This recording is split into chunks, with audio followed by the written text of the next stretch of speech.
To address gender equality, you need a variety of stakeholders. Government clearly is a critical stakeholder. Business is an important stakeholder because business runs the economies of the world.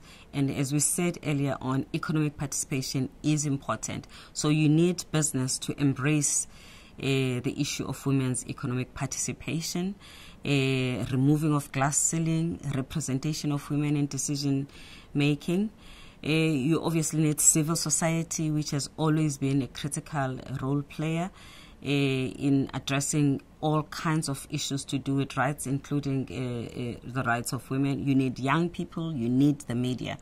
Specifically about private sector and government.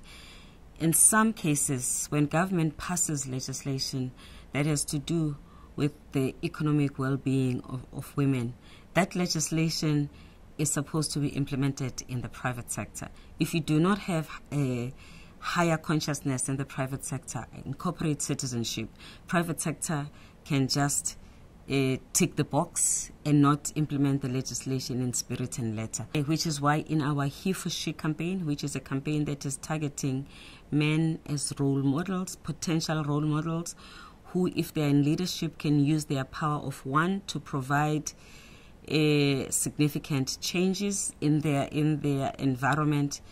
In many countries, you've got legislation to protect women from sexual harassment at work, sextortions, as we call it in some other countries.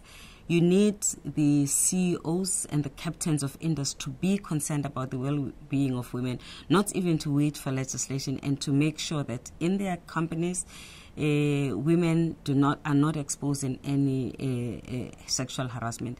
And of course, equal pay for me is really the important one for private sector to lead with. If we could have a private sector taking that and leading on ensuring that there's pay equality, that would be awesome. Really, that would be awesome.